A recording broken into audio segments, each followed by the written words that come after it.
अभी कोसों दूर है विकास, अमेठी सिर्फ नाम ही खास। देखिए इस रिपोर्ट में अमेठी का हाल। उत्तर प्रदेश का अमेठी नाम सुनते ही दिमाग में जो सबसे पहली बात आती है वो ये कि अच्छा अमेठी, कांग्रेस का गढ़। जी हाँ, आना जायज भी है क्योंकि कांग्रेस ने हमेशा अमेठी को नेहरू गांधी परिवार की सीट के रूप में बताया है। कई दशक से ये सीट इस परिवार की जागीर के रूप में पेश की गई, पर यहाँ की बदहाली देखकर दिल सिहर उठता है। लेकिन यहाँ पर विकास की रफ्तार धीमी होने की वजह से ज़्यादातर लोग असंतुष्ट हैं। लोगों का मानना है कि उनको जो मिलना चाहिए था वह नहीं मिला। वहीं अमेठी में कांग्रेस से सांसद राहुल गांधी को हराकर भाजपा सांसद स्मृति ईरानी ने जीत दर्ज की तो अमेठी के क्षेत्रवासियों में विकास की लहर दौड़ उठी। लेकिन कहीं न कहीं अमेठी के बाजार शुक्ल में डाक बंगला अपनी जर्जर हालत पर आज भी रो रहा है। इस तरफ भाजपा सरकार के नेता भी नहीं दे रहे हैं ध्यान। अमेठी के शुक्ल बाजार में स्थित लगभग सन 1940 में बना ऐतिहासिक डाक बंगला भवन वर्षों से उद्धारक की बाट जो रहा है। क्षेत्रवासियों का कहना है कि ब्रिटिश कॉलोनी भारत में बने इस ऐतिहासिक डाक बंगला भवन में तो प्रदेश व केंद्र सरकार के बड़े बड़े नेताओं का जमघट लगता था।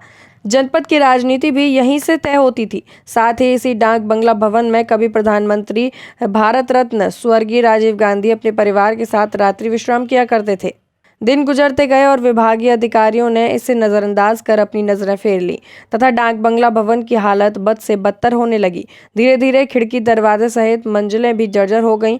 अंदर रखी गई मूल्यवान चीजें तो विभाग के नाक के नीचे से ही गायब हो गईं। बावजूद इसके किसी ने इसकी ओर नजर उठाकर नहीं देखा। ये बंगला अब तो भूत बंगला में तब्दील हो गया है। अमेठी के सांसद राहुल गांधी सहित अन्य जनप्रतिनिधि व मंत्री और प्रशासनिक अधिकारी भी शुक्ल बाजार दौरे पर आते हैं, लेकिन उसके बाद भी आज तक इस डाक बंगला भवन की हालत में सुधार नहीं आया। अभी कुछ सालों पहले ही शासन द्वारा भी सभी डाक बंगला भवन के रखरखाव की कार्य योजना बनी गई और दावा किया गया था कि अब जर्जर हालत में पड़े सभी डाक बंगले चमक जाएंगे, लेकिन ये योजना धरातल पर नहीं उतर सकी है। यदि अमेठी के इस डाक बंगला भवन को अनदेखी के अतिक्रमण मुक्त कराकर जीर्णोद्धार करा दिया जाए तो एक धरोहर ही सुरक्षित हो जाएगी। मैं प्रेजेंट टाइम में अध्यक्ष रजबहा गिरावा शारदा साहिब खंड 41 से हूँ। मैंने कई बार अपने उच्च अधिकारियों से इस बाबत बातचीत किया कि भाई डाक बंगले का जीर्णोद्धार किया जाए। मैंने प्रस्ताव भी बना के भेजा, लेकिन शासन से स्वीकृति न मिलने के कारण डाक बंगले का जीर्णोद्धार नहीं हो सका है।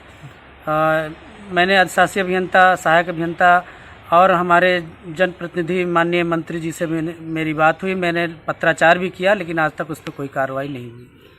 तो ये ऐतिहासिक डाक बंगला है, सिंचाई भवन है, इतने समय से जर्जर है, आपका प्रयास है, तो क्या लगता है कि आगे क्या कारण रहा, कार्रवाई क्यों नहीं की जा रही है, या क्या विभागीय कार्रवाई आगे होने की उम्मीद है? देखिए, ऐसा है कि हमने पूर्व में भी बहुत सारी कोशिशें की और करते भी हैं और करेंगे भी। अब हमारे जो है विधायक जी से मैं फिर पुनः अनुरोध करूंगा कि हमारा शुक्ल बाजार का एक बंगला है उसको जीर्णोद्धार किया जाए। हमारा सामाजिक वहाँ तमाम ऐसे बहुत सारे कार्यक्रम होते रहे हैं राजीव जी के ज़माने से लेकर के आज तक। वो डाक बंगला जिस हैसियत से था उसी हैसियत से उसको होना चाहिए। मेरा यही प्रयास है।